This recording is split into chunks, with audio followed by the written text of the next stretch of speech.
Welcome to my YouTube channel. आज जो है साक्षी जो कि कबीरदास जी का साहित्य सागर आईसीएसई पैटर्न का 10th क्लास का देखेंगे। साक्षी का भावार्थ और व्याख्या जो है आज देखेंगे।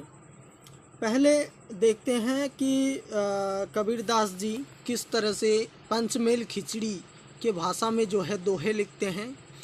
दोहे कितने जो है महत्वपूर्ण दोहे हैं, हमारे सामने इस तरह के दोहे देखने को मिलता है। पहला हम देखेंगे कि पहला जो है दोहा इस तरह से है, गुरु गोविंद दोऊ खड़ी काकी लागू पाँव, बलिहारी गुरु आपनो जिन गोविंद दियो बताए। तो ये जो है हिंदी साहित्य के निर्गुणवादी कवि कबीर द्वारा रचित इस दोहे में गुरु एवं भगवान दोनों की तुलना की जा रही है। और इस पंक्ति में कबीरदास गुरु के स्थान को ईश्वर से अधिक बड़ा बताते हैं और कबीरदास जी के कहते हैं कि मेरे सामने मेरे गुरु भगवान जैसे दोनों खड़े हैं, गुरु और भगवान खड़े हैं और मैं इस उलझन में पड़ा हूँ कि दोनों में सबसे पहले चरण स्पर्श किसका करूं।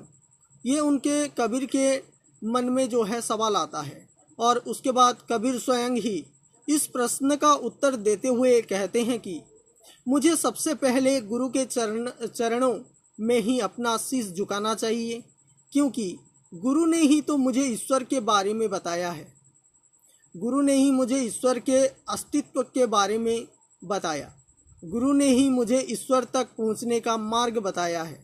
अतः हम जो है गुरु की कृपा से ही हम भगवान तक पहुंचते हैं। इसलिए गुरु का स्थान ईश्वर से भी ऊंचा बताते हुए जो है कबीर इस दोहे को लिखते हैं।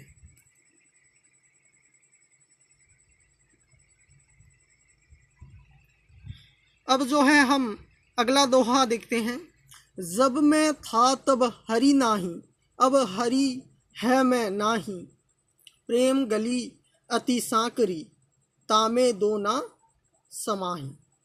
तो इसका अर्थ जो है इस तरह से बताया है कबीर जी दोहे में। संत कबीरदास जी कहते हैं कि जब मैं था तब हरि नहीं, अर्थात जब तक मनुष्य में अहंकार की भावना होती है तब तक उसे ईश्वर की प्राप्ति नहीं हो सकती। ईश्वर का वास वहाँ होता है जहाँ में अहंकार को जो है अहंकार नहीं होता। तो अहंकार और भगवान दोनों एक साथ नहीं रह सकते। कबीर कहते हैं कि प्रेम की गली बहुत सांकरी है, अर्थात बहुत पतली है, उसमें अहंकार और भगवान दोनों एक साथ नहीं रह सकते। भाव यह है कि वे व्यक्ति जो अहंकारी है भगवान को कभी नहीं पा सकता, अतः भगवान को पाने के लिए अहंकार का त्याग करना पड़ेगा। तो कितना अच्छा जो है कबीरदास जी ने बताया है। अगला देखते हैं, काकर पाथर जोरी के मस्जिद लई बनाए, ताचड़ी मुल्ला बांग दे, क्या बहरा हुआ खुदाए।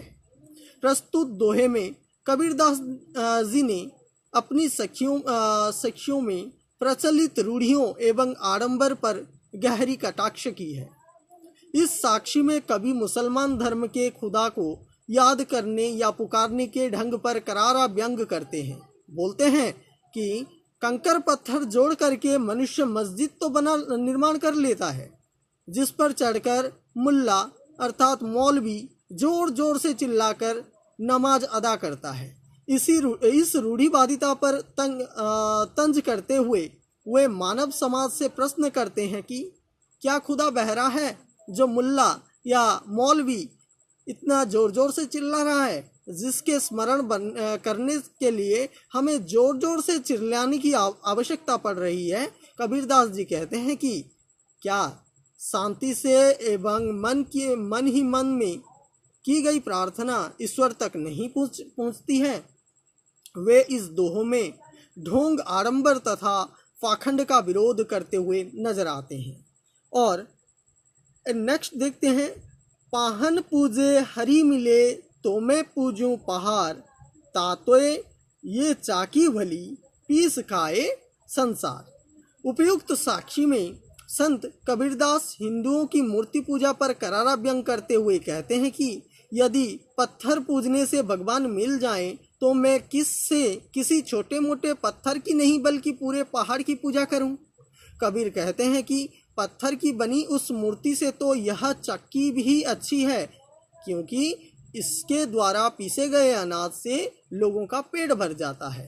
तो इस दोहों में पाहन पूजे हरि मिले तो मैं पूजूं पहाड़, ताते ये चाकी भली पीस खाए संसार। अगला जो है देखेंगे, सब धरती कागद करूं लेखनी सब बन राय, सात समंद की मसी करूं गुरुगुण लिखा न जाए। अगर मैं इस पूरी धरती को के बराबर बड़ा कागज़ बनाऊं और दुनिया के सभी वृक्ष की कलम बना लूं और सातों समुद्रों के बराबर स्याही बना लूं तो भी गुरु के गुण को लिखना असंभव है। तो गुरु के प्रति उनका आदर, उनका सम्मान भाव जो है हमको बहुत गहरी भाव से यहाँ पे कबीरदास जी की जो दोहे हैं उसमें देखने को मिलता है। तो आपको अगर इस 5 दोहे पसंद आए हों तो इसको जो है साक्षी के अंदर इस दोहों को हम जो है अति सुंदर तरीके से समझने की कोशिश की। आपको अगर पसंद आया है तो इस चैनल को लाइक करके पास में आने वाले जो घंटी के बटन है उसको दबा दें, जिससे कि आने वाले वीडियो आपके सामने प्रस्तुत कर सकूं।